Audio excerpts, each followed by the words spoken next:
To put DC people to work is very rewarding. As a business owner, it's extremely rewarding.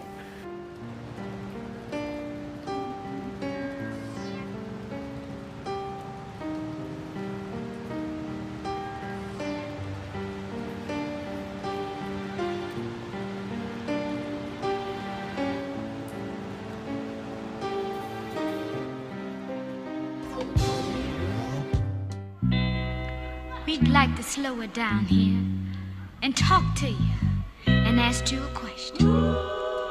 How many of you out there don't want to do anything wrong? Oh, yeah, yeah, yeah. I'm going to ask you this way then. Maybe you'll answer. What's some of the things that cause your business to grow?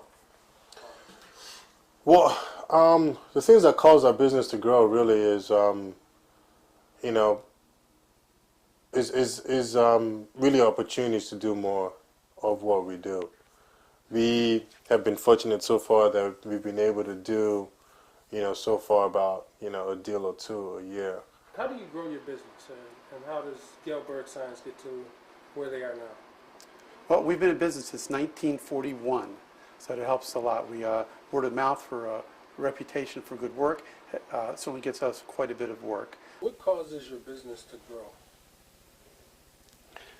I would say, starting from me, we have a very hard work ethic. Our business has a very our employees have a very hard work ethic.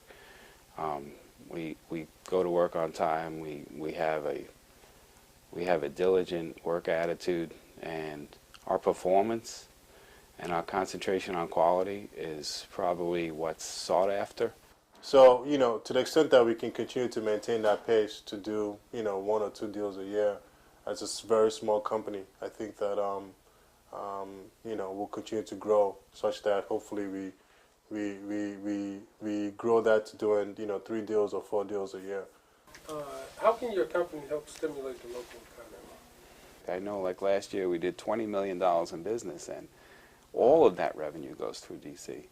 And this year, we're hopefully on track for $30 million in business. All of that revenue goes through DC, and it totally stimulates the economy. And speaking of that, what's some of the things that DC as a district can do to help the local economy? How does your business contribute to that concept?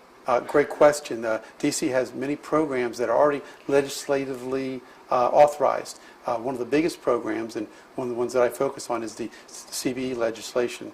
And what that CBE legislation says is that 35% of every subcontracting dollar, when there's public finance dollars involved, whether it be a TIF, tax abatement, anything like that, that 35% of the subcontracting dollars must go to local companies. And by emphasizing this point with the DC government, just make them enforce the law that's already in place, it's going to bring in jobs and revenues untold for subcontractors in Washington, D.C.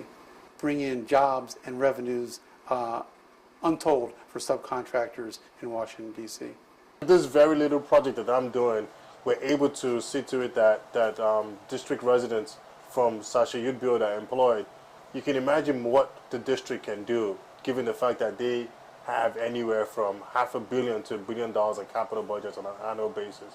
So as far as I'm concerned, I don't see it as being very, very difficult to eliminate or to reduce the unemployment rate in the District of Columbia. I actually see it as being very easy because of the bully pulpit that the district has. And I think that that's something that, I wish we just exercised a little bit more power to basically enforce and see to it that if you're going to do business in the District of Columbia, you have to be prepared to bring along firms such as, Sasha Youthbuild to basically make sure that our kids are employed.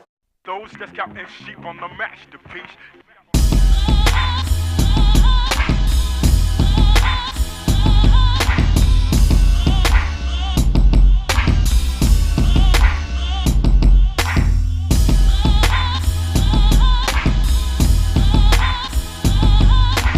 For a quality employee, you mentioned the business growing with quality employees. What are some things you look for in a quality employee? Honesty. It's tough to find out too, so we usually check references, and punctual, being on time is so important. And good work attitude shouldn't be bringing their issues from home to work. What do you look for in a quality employee, and what makes you hire? You know, that's quality employees are. It depends on what level what level they're coming in. In a trainee, apprentice type a position, we just want someone who's coming to work every day, show up on time every day, and be excited about doing the job and look for work to do. Don't wait for someone to come to you. If they don't have the hard work and the dedication and the work ethic to be able to, you know, prosper in life and become self-sufficient, that's something that I can tell right away in an employee. People coming from programs like Sasha Bruce understand how to leave their issues at home. Describe your experience or interaction with the Youthbuild programs or like other workforce development programs. Sure. We're very involved in workforce development programs here in D.C. If I could say, our first one was with the Washington Covenant House, and now we have one with the Sasha Bruce School. It's a great program. They have 6 months of training, and really it's a training program of they're doing demolition, some pretty basic skills, but what it's led them weed out is people don't want to show up to work. They're guys that are committed to show up to work every day.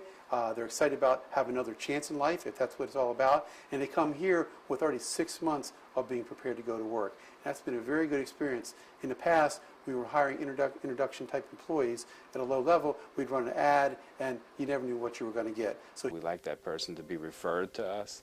I really like the Youthbuild program. I have to tell you, I was very moved and very proud and very happy to be affiliated with such an organization. It's good to see that there is a clearinghouse of such a, that way, you know, the onus is not on me as a business person to meet whether it's Section 3 or DSL or LSDBE laws or first source laws. It's like, wow, there's actually an organization here who not only train these kids but also get them really job ready. I mean, we have a great kid now working for us by the name of George Warner, and he's actually at this site today working. And just to be able to see him learn, especially learn on a new construction project, is something that it gives me a very good reason to continue doing what I'm doing right now.